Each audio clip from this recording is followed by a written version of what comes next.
Hi everyone, welcome back to another episode of the Marvin and Gavin, or we should say Gavin and Marvin. Not that it's in any order, Gav. Either way, would you? We'll alternate it. We can do. So today it's the Marvin and Gavin podcast, and next time it'll be the Gavin. Either way, I'm Marvin and that's Gavin. You can tell the difference because one of us has got a really dodgy English accent and one of us has got a Welsh accent. Is that a fair description, Gav? It's a very fair description, mate. Very fair. Thinking of a nickname for you, and because the Welsh dragon seems a bit too aggressive for you, but I went with more of a character reference. So I was thinking there, racking my brain, getting my marketing groove on. I thought I can call him the Princess of Wales. Turns out somebody already had that one. So I can't even call you that. Is that because I'm beautiful? Well, yeah, something like This that. is it, isn't it? Yeah, the way you look after yourself, you're well preened. Yeah, I've got to do my eyebrows today, mate. I've got to do my eyebrows. Oh, well, I'm not doing my hair, so you can do your eyebrows. Right, today's topic, everyone, we are talking about eating out, staying in shape, those nights out that if you're trying to get in shape, you dread because you don't know what to eat, what to do. But how do you do it? You might be on business, you might be going out because you can't be bothered to cook. It could be anything, but we're talking about going out and not being as naughty as you probably could be. It could go like it depends where you go, doesn't it? Like restaurant, but it depends on the type of lifestyle you've got. Like people do, if you look at today's society and even forever, food has been a major part of socializing. Do you know what I mean? When you look at it, so you're not going to get away from it. And it's a good thing to have in your life. Like I come from an Italian background, so everything revolves around food. Like you went to my wedding, Marv, so you know what the type of type of food like. Do you know what I mean? Yeah. But it's a nice thing to do when you socialize in. Like when you come down here, it's like, right, what we're going to have to eat. We get it on the table. We're having a laugh. We're reminiscing on things. Do you know what I mean? It's like it's that. Like, and that's why people go to restaurants with friends and family, and it's a social event. So it's not that it shouldn't be done, but I think it's about being aware of the things you need to think about if you're trying to lose body fat or get in shape. So it's not a problem to do it, I don't think. Yeah. It's just like, again, it's just being aware, excuse me, of what are the downsides of it. What are we going to do if things aren't going the way we expect them to or we want them to, with our goals and our results, like, do you know what I mean? I think it can be overthought of as well, and quite stressful for some people if you're just not sure. I'm pretty sure people are listening to this because they've been through this. You could avoid going out, which isn't great, mentally and everything else comes with it. But it is, you're right, it's the way you come at it. I think me and you are quite optimists. For me, going out to eat, I love the social side of it, but it's the challenge of, can you find something that you one, enjoy, and two, isn't going to be absolutely catastrophic for you? And I think that's part of the fun, looking at the alternatives. I mean, how many times have we been in restaurants and we've just literally gone, we don't want any of these, let's just ask for it. And they've always done it. They always do it. 3 of them, 2 of them, can you just do this? The amount of times we've been on fitness courses with people like James and Craig, who, if you've ever seen these two people, they're monsters of men, and you go there and they're like, can you just put 2 chickens together? Yeah. The table. No, for me. No, just for me. All have them. 8 chickens, please. I remember we were in, I think we were in Indonesia, and we went to that chicken place, and we were like, we want this amount of chicken, and they thought we were nuts. They thought more people were coming to the table. Oh, is it for so and so? No, just us 2. Yeah. Oh, I don't know if we can do that. Like, well, I'll order 2 of them. I'll pay for 2 of them. Just bring them to my table. Do you know what I mean? So it's like, it's an uncomfortable conversation at first, especially if like the country or the restaurant you're in has never experienced that type of question. Yeah. But 9 times out of 10, they'll accommodate you and do what you want. Of course they will. So let's get in there then. Let's get deep dive onto what kind of things people are doing and what mistakes they're making. So where do we start? Is it a case of, they're looking at the carb source and the protein source and getting it all wrong, or what advice can we give to people on this, how to get it right? Where do we begin? Yeah, I think planning in advance isn't done enough. Yeah. Like, you have to remember, right? So it's like, if we are we're on a plan to get in shape, okay, then it's still about planning ahead and looking at what is the best option for me if I go to this restaurant. So it's not like you're going to decide 5 minutes before you go to the restaurant. Typically, when you book a table now, especially nowadays, you've got to book everything. Mm. So when you're booking a table, you know the type of restaurant you're going to go to, you know the food options. 9 times out of 10, you're checking at the menu anyway. Mm. So I think just planning ahead and going, right, I'm going to order this. I won't have that because that's not going to be conducive to my goals, for example. So that's a potential that you could use. Yeah. So one thing that I look at when I do go to restaurants is like, is it a restaurant where I can choose one ingredient type foods? So am I going to go for a steak? Am I going to go for the potatoes or fries alongside that? What type of vegetables can I put on it? So those 3 options, they're all one ingredient. So I know pretty much what's in it. Yeah. Unless you're looking at like, okay, the fries, what oils are they cooking them in? How much oil are they cooking in? That's something that I can't control then. Yeah. So I have to take that into account. Do you know what I mean? So that's something that I think of and try and plan with my clients if they're going out with restaurants, is like, where you're going to go, plan ahead, start to think about what is going to be the best option when you go there. What about this mentality or notion of I deserve this, or treat meals? You know, I've been to the gym and done a hard workout, worked tough, been for a run, whatever it might be. So tonight I'm going to eat what I like. That's quite a common thing that people say. Oh, it's my treat night, my night off. It's Saturday, I can do what I like. How do we combat that with people? Because that's quite a common. Yeah, it's a big one. Like, because a lot of the times they're looking at, and I think we spoke about fitness monitors and things like that in the past on another call, where they look and go, oh my God, I burnt so and so many calories, so I could eat this. Yeah. And they're trying to eat back what they've burnt. Well, unfortunately, the calorie amount on your fitness tracker is way out. Like it will overestimate exactly what you've done. So that's part of the issue as well. Like, it can be as much as 30 to 50% in some cases, depending on what type of tracker you've got. Yeah. I think one of the most accurate ones is probably a Polar Heart strap, and that'll be as accurate as you can get it, I believe, for something cheap and so on. But I don't like to eat back what I've burned. I don't like to do that. But it's looking at, I would be sticking close with the calories that I've outlined, and I would adjust the other calories around that meal out. And that's where people fall down and say, oh, I've trained hard, so I'm just going to eat. It's like a blowout. Whereas if you're getting let's say a refeed every week, right? 9 times out of 10, that's just mental adherence. So I do like to have clients do that, because dieting's hard. Like, especially when you're being pretty good through the week. Through the week isn't a problem I find with clients. Through the week, it's like they know what they're having day in, day out. It's quite routine based. It's the weekend where the issues lie. Yeah. Especially if somebody goes out every weekend to a restaurant, it's part of their social life. Okay, well then all you've got to play with now is the week, because you've got to adjust through the week from what you're going to do on the weekends. You don't blow it out, but then still have like those parameters around the weekend where you're planning ahead and picking the best choices on the menu to keep you within like your average weight loss per week and so on. Or especially if you do it quite often. So for example, I always have a free meal on a weekend, but I've noticed if I go with certain foods, I can literally, like, I know if I go and I'll weigh myself the next day, for example, and I'm within 500 to 800 grams up from my free meal, I'll know I'll still lose on average the next week if I'm on a diet type of thing.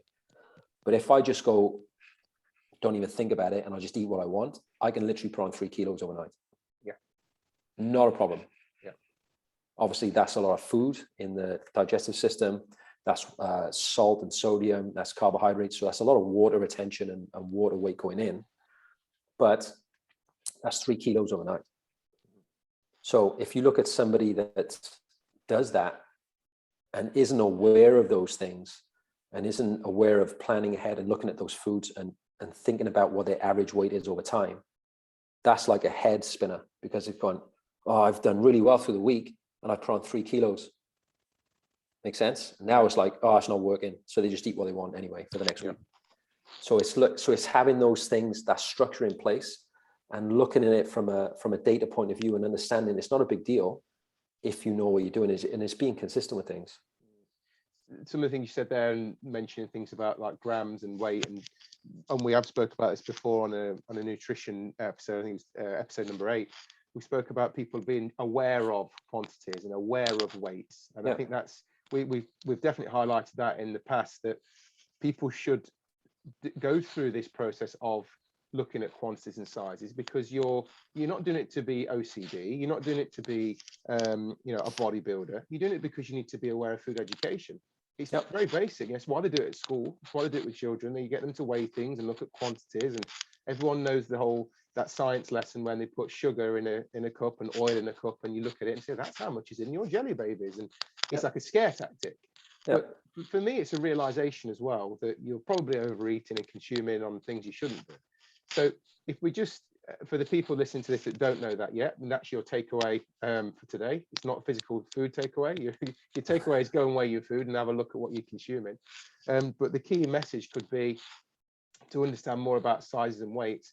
But also, I want to pick up on what you said about, what oils it's cooked in, and what type of food, and where you dial it back and where you don't. Should people be looking at food groups? Should they be saying, I'll have more carbs, less protein, or more fats? Or where would you see the wins? Or is it still that balancing act of trying to get a mixture of everything in small quantities? To be fair, I do like initially a balanced approach, because people have done low carb diets, they've done low fat diets and things like that. Now, what you've got then is blood sugar management issues. You've got deficiencies in enzymes because they're not, let's say, for example, you go on a very low carbohydrate diet, your body isn't going to keep producing the enzymes to digest carbohydrates. Yeah. Do you know what I mean? So once you go and have something, let's say you've done that for let's say 30 days, and then you go and have carbohydrates, it might be that you feel bloated from those carbohydrates because you can't digest them properly. Yeah. Do you know what I mean? So the body isn't going to keep producing something if you're not going to give it something to do, type of thing. It's not energy efficient. So that's one to think about. So what I tend to do is to help digestion is I am a fan of meal plans per se, if there's flexibility with it in terms of food choices. Like, it's not just like follow this chicken breast at this amount, blah, blah, blah. It's like, these are the options for the meal. Like, you could do this, you could do that, make it tasty, do your own thing with it. But these are the amounts that we should look at. Okay. So it's not like 32 grams of protein dead on, because if I change chicken breast to another meat choice, then the protein amount changes. So it's not being very specific that way. It's just providing structure. And what I'd like to do is initially start with a balanced carbohydrate and fat content every meal, because that allows the person to have more fiber. The fat will slow the carbohydrate digestion down as well. So now the digestion improves. Their blood sugar management improves as well. So their energy is sustained much better throughout the day. So it's getting them away from what's best, carbs or fats, when let's just look at calories first. Then further down the line, when we're a bit more advanced with things, we can understand that what foods do to us and what the calories are doing to lose body fat. Then we can look at, okay, on a leg day, do you need more carbohydrates to perform better, type of thing. Do you know what I mean? So it does all balance out, but it's like we want it to be as optimal as possible so they can get as much energy out of the day as possible as well. So I tend to go that way. But when they go out for their evening meal, for example, it's like, okay, let's look at roughly what that meal is going to contain. Let's look at how we can structure that day that you go out. Are you going to train on that day? Well, that's going to be a different conversation altogether than if you train beforehand. Are you going to remove some calories from certain meals on that day? Are you going to tweak any through the week?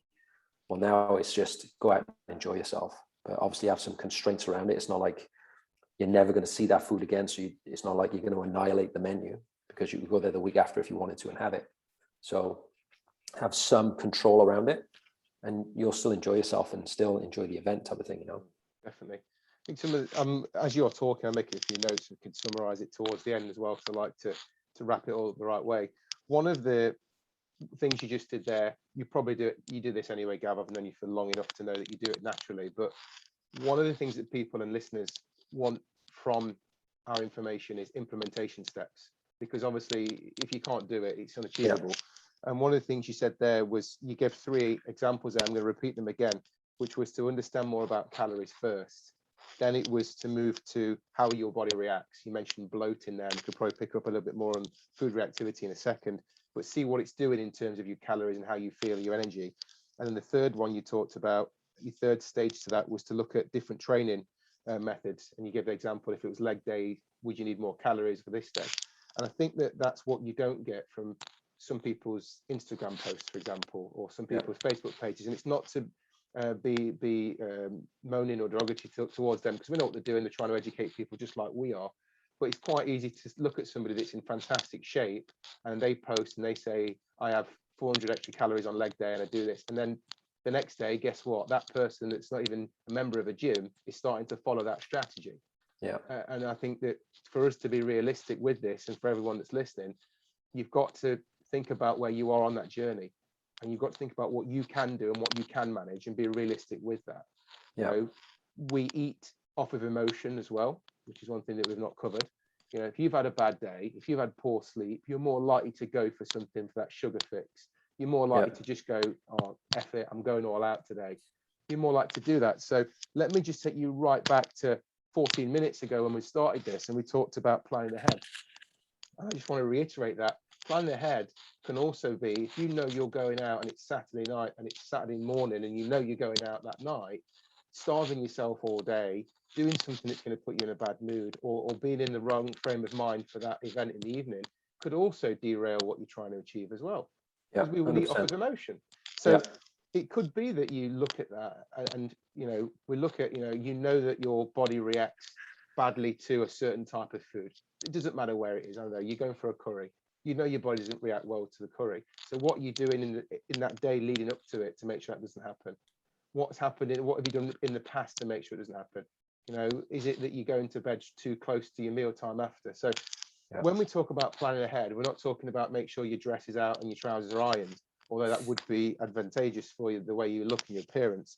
But we've got to make sure that you're in the right frame of mind when you go in there. And this, for some people, could be creating its own stress, because it's like, wow, why should I be even thinking about my meal at 8 p.m. tonight, at 8 a.m. in the morning? But it's because you're going to make emotional decisions.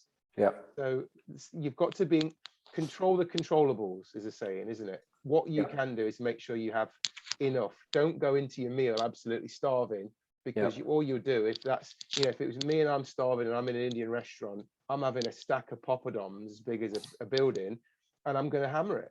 And I'm going to order things, and I'm still going to be hungry when I'm ordering my main meal. So I'm more likely to go, bring me the rice and bring me the naan bread. So what you just said there is, if you've got more decisions to make and you haven't pre-made that decision in your head, because for example, if you've planned ahead and you know what you're going to have off the menu, that's a decision you're not making in a moment. And then you don't base that off emotion, because you know in your head, that's exactly what I'm going to do. You go in, regardless of the day you've had, you've made that decision in your head before that emotion's kicked in anyway.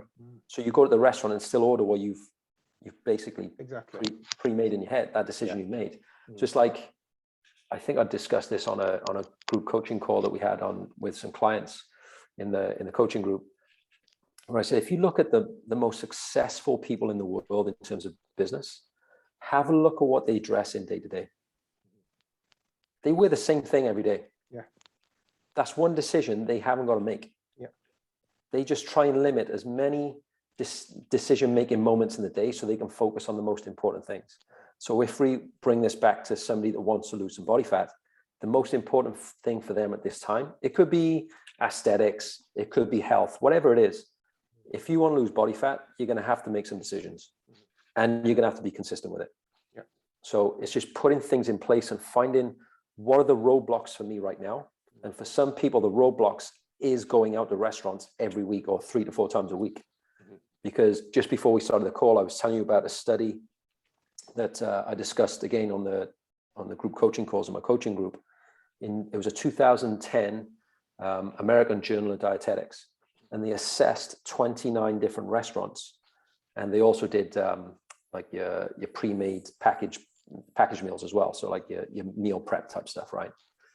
And in the 29 restaurants, on average, the restaurant menus on websites were underestimating their calorie amounts by 18%. So basically, let's say it was X amount of calories on the menu, it was 18% above that on average. Yeah. And in the meal prep, like the pre-made meals, they're around 10%. So let's put this into perspective. if you, let's say, for example, Marv, you have your calorie amount to maintain your body weight is 2,000 calories, right? That's to maintain your body weight, but you're undershooting your calorie amount by 5%. Now, these restaurants are 18% on average, and these pre-made meals are about 10%. But let's say it's 5%. If you go 5% over at 2,000 calories, you're putting on 5 kilos in 12 months. Yeah. That's just a small 5% amount. So this is why it's important to, in my belief, to look at being consistent with something. And again, like I said earlier on, it's not a problem if you're going to go out to restaurants 4 times a week. If that's what you have to do, be consistent with that. But we'll make choices where if we go to this restaurant, we're going to do this the same. If we go to this restaurant, we're going to do this the same. It's still good food. You're still going to enjoy it. Yeah. Then throughout the week, be consistent with those meals that you can make and you've got more control over. Then you can make adjustments to those meals that you've got control over. Then we can see exactly what changes we need to make to the restaurants, and we can see exactly what changes we need to make to the meal prep stuff that we do at home. Yeah. The choices we're making there. Because if you change one thing out of that and you get a positive result, you know exactly what the problem is, right? But if we're all over the shop, changing food choices day in, day out, just not even thinking about the meals we're going to have. And it sounds a bit like, not food Nazi-ish, but it's like, God, that's quite regimented. Well, yeah, but you're going to have to collect some kind of data to know what the problem is. Yeah. Do you know what I mean? It's like, imagine, like we watched Bake Off last night, right? My daughter, Amelia, loves Bake Off. You see. Like, this is a thing at the minute, she's just started high school this year and she loves it. She just loves school. But a thing afterwards, she said, when I finish school, I want to travel. I want to learn a couple of languages, but I want to travel and learn how to cook in those countries. I want to know how to make their food. I want to know how to bake and make cakes in that country the way they do it. I'm like, that's amazing. That's pretty good. Like, that's not a bad thing to do. So she might want to be a food blogger. She might want to be a baker, whatever it is. She might want to own a restaurant, whatever. But let's say somebody's at home and they make a cake and they just sling in the ingredients. What's the cake going to come out like? Exactly. Dog food. It's going to be shit. Right. So how do you make that cake better? You need to weigh it out. You need to make sure the ingredients are correct. It's the same thing with a fat loss journey. Yeah. If you're just throwing shit at a wall and hoping it sticks, it ain't going to happen. Yeah. So with what you're throwing at the wall, keep throwing that at the wall, for example, but start to assess what's working and what's not. Sticking and what isn't. Exactly. So it's such a, it's something that people perceive to be complicated, which really isn't. It really isn't difficult to just understand more about what you're eating, the quantities and what it is. And I'm telling you, you could, within 4 or 5 days, you have so much more knowledge of food quantities, food types, and your own body and how your body reacts, that you thank yourself for it. You think, what a fantastic exercise it's been in just extending my knowledge, because now I'm getting somewhere. You know, people are willing to sign up for 30-day transformation programs, or 6 weeks of this, or 2 months of that, or a fitness holiday here. They're willing to do that. But the thing that they could do at home that's for free, that's easy, that's quick, they're not willing to do. And I just think sometimes we don't value the things that are most important to us. And it sounds a bit deep, doesn't it? If anyone's just heard that as a line. But what I mean is it's that simple. But it's also got the stigma and perception, which is changing, that the people that do that are bodybuilders. And it's false. It's those people are committed. Those people have got a goal and they want something to achieve for. They've probably got a deadline. They've done all the things that we tell people to do, which is why they look the way they do. So I think we just need to take lessons and learn from them and do exactly what they did. And I think that's what I liked about the example you gave there with Bake Off, is that it's looking at other industries and other ways that people are doing things and relating it back to health and fitness. And we don't do that enough internally, in my opinion, either. So it's definitely about getting that education right. And too often we see things on telly. I always get angry when someone's, giving food stamps to people that are deprived. Well, that's fine, but you're not teaching them what to do with the food stamps. Yeah. Giving somebody a credit to go and spend on whatever they like, it's not going to work. And you and I know that for a fact, because the amount of people that come to us and tell us that they're eating healthy because they're drinking a pint of orange. It's just incredible that people don't understand. And it's not a problem they don't understand. It's a problem when they don't want to learn to understand. There's a lot of understanding too, isn't there? I don't think I understand. I'm going to leave it there. Gav, let me move on quickly because we've got a few more minutes. People that go to restaurants and look at the free-from menus just because they think that if they cut the gluten out of it, then they're going to be healthy, but not understanding the sugar content, everything else that comes with it. Yeah, like regular problem. I think gluten, like if you're true celiac, then yeah, for sure. Like if you're true celiac. Well, that's what it's for, isn't it? That's what it's for. But I honestly do believe that some people can build a gluten sensitivity. Like if people do eat gluten, it can have a reaction without you having to be celiac, right? So so if you're looking at gluten on its own, there are studies out there. I need to remember the guy's name. For now. Do a lot of most people did a lot of the studies on it. Did a lot of the studies on it. But basically, there's a blood protein called zonulin. Okay. Now, when some people eat gluten, there's always a reaction of zonulin in the blood. So let's say I have some gluten. I do okay with gluten. I don't find it an issue for me. So for me, it's like imagine your parenchymal cells, or basically fancy word for the parts of the stomach lining. Each part of the stomach has cells, and they're called parenchymal cells, but they're held together. Imagine like mini ropes. They're held together like that. What zonulin does is starts to pull against these ropes. Okay.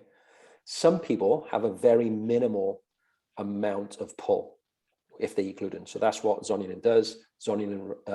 Gluten raises zonulin, but the amount is different per person. So if it's a small amount, it might have a small pull. For somebody else, it might pull a little bit more. And for somebody else, it might really ramp it. So basically, you've got a big gateway opened up. Okay. And that can cause an issue with the stomach. So you might feel a bit more bloating, things like that. So, but you might not be celiac. Right. Makes sense? So it depends, like, again, this might be a genetic thing, whatever. So that can be an issue with gluten. So for some people that eat gluten, they go, okay, I don't feel really well with it when I eat it. It can be that type of thing. So you might minimize the amount of gluten that you have, or it might be at a dose amount. So it might be the amount that you have at a meal, might do more. Or if you know that is going to happen for you, then it might be that you go gluten-free for a little bit. Make sense? Yeah. But then the other end of the spectrum is, let's say, for example, I'm Italian, half Italian. What other foods come with gluten foods in Italy? So, pasta. What ingredients go into pasta sauce? Garlic, tomatoes, onions, things like that, right? So if you look at those foods, they are classed as high, what you call FODMAP foods. So basically, those foods have specific fiber content that sometimes, if you don't do well with higher FODMAP foods, it's because you're not digesting them as well. So again, this is another thing that, and this might be a thing, oh my God, I can't eat this, I can't eat that. But this is for the people that find an issue. They think they have an issue with gluten. They might have pasta, for example, but it might be the fact that there's high FODMAP foods going with that pasta that are causing the issue, not the gluten. Yeah. So in that case, it is a process of elimination. So it might be that you might eat some pasta without a sauce and the garlic and so on, and then you can test whether it's gluten or it's FODMAP or not. Or you might just eat some bread on its own. So I would probably isolate those foods down and see if they've got reactions with it. Yeah. But 9 times out of 10, I find it's not too big an issue with gluten. Dairy's similar. Yeah, like a lot of people can have where they're lactose intolerant. They haven't got the enzyme that breaks down lactose. They haven't got the lactase enzyme. So I've been tested for that. I don't have the lactase enzyme in my body. I don't produce it. But again, I don't eat a lot of dairy. I don't drink a lot of milk. I do have some whey protein, but I don't find it causes me any issue. Yeah. So if people do find that dairy irritates them, it might be that they're lactose intolerant and they might need an enzyme to go with their dairy-based meals if they do enjoy dairy. So it might be the fact that you just take a lactase enzyme and that helps you digest it better. You don't want to say it, you don't have to, but Can you share with us where and how you was tested for that? I was tested through a lab called Nordic Labs, and they do DNA analysis and things like that. But I wasn't looking at it from a point of view of I should eliminate this and I should eliminate that. At the end of the day, like, okay, I'm lactose intolerant. I don't have the lactase enzyme, but I still get on okay with dairy. So for me, it looks like it's more of a dose dependent thing rather than I just can't digest it. Yeah. Right. So I didn't take away from it the fact that from like the sports thing and you should cut out this food group and that food group if you don't do well with this, this, and this. It's about the environment as a whole when you're looking at your DNA and your genes. Because you could, and people sometimes freak out with the DNA type stuff, because when I looked at it as a whole, okay, I don't do well with detoxification. I lack certain genes that help detoxify, for example. That doesn't mean that it's a bad thing if I've got other things in check. Make sense? So it's the environment I put myself in that's the genes are the gun, but it's the environment that pulls the trigger. So if I'm eating a crappy diet, and you said a bad word, if I'm eating a crappy diet and I don't train, I'm not active, I'm not healthy, I'm not hydrating myself, then those genes, the DNA that I have, they're going to be put in a worse position. Make sense? Yeah. So when I looked at the DNA stuff, it was really interesting to look at. I think there's a lot more, like they're just scratching the surface with it. So it's taking it with a pinch of salt. But at the end of the day, everything, like the course instructor was going through it was absolutely phenomenal. Like he did well with bringing it back to reality and saying, look, you can have DNA differences in the way you metabolize cholesterol. You can have DNA differences with all of this stuff. But at the end of the day, you still need to manage your calories. You still need to have a balanced diet. You still need to exercise. So it's still all of those things you need to do. Yeah. Because when we break the data down, it's the same thing. Like you still need to eat good quality polyunsaturated fats, monounsaturated fats. They're much healthier for you. Limit saturated fats, good protein, eat a balanced diet, exercise. Do you know what I mean? It's like it's the same things. Yeah. So going back to like the gluten thing, it's like if you are true celiac, I recommend you don't eat gluten. And if you are true celiac, you will definitely not eat gluten again. If you've had that true response from it, 'cause it's horrendous apparently. So yeah. But so the question then, when people go to restaurants and order off the free-from menu just because they think it's healthier, they just need to understand that they're not actually doing. They might not be doing themselves much justice. And you know, in some cases, you know, you've got higher sugar levels, I know, in like bread, for example, and it might be that the fiber content's sacrificed and you need that for digestion. So I'd probably recommend that you don't do that unless you need to do it. But I'd probably definitely look at, and this is coming to a bit of a summary as well. Here's one interesting thing, Marv, before you finish on that one.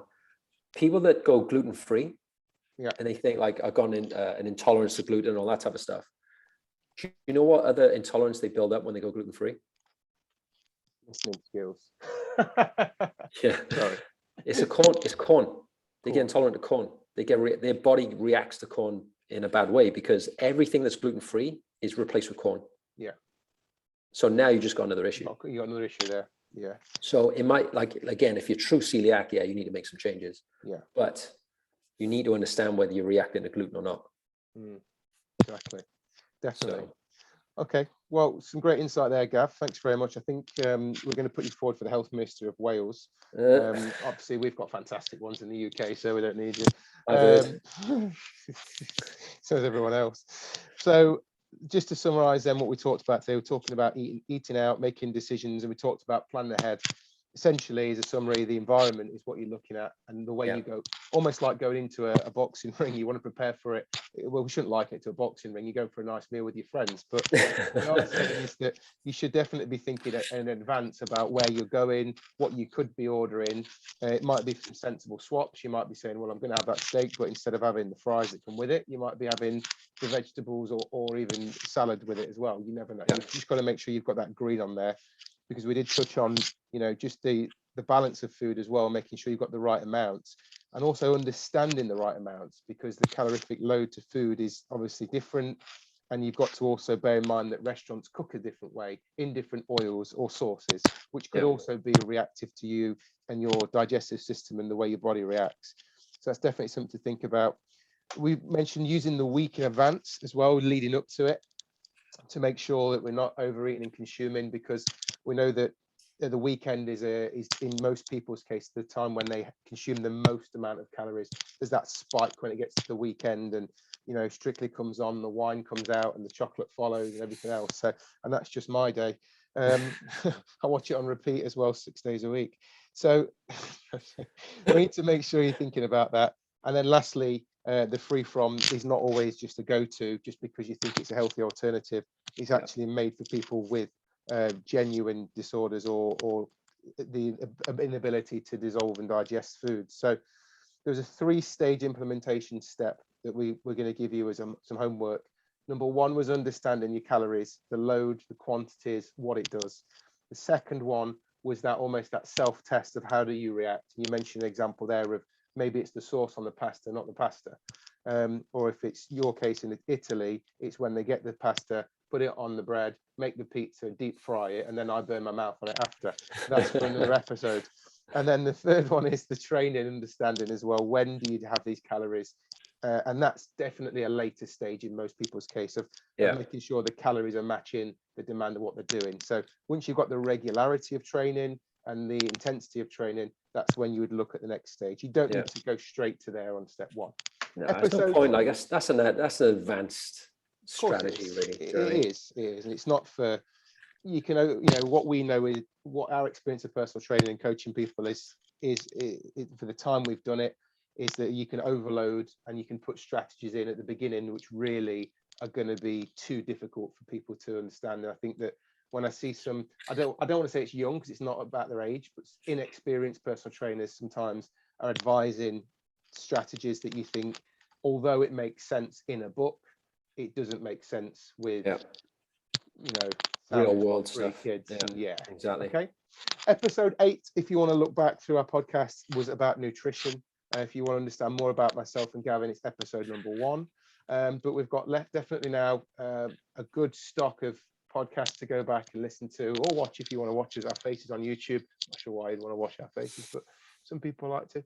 And we will hope to have your ears again on another episode of the Gavin and Marvin podcast. So if there's any topics they want and any questions they have, just let us know. We'll fire some up. Definitely. Okay. Thanks, everyone. And we'll hope to speak to you again soon. Laters.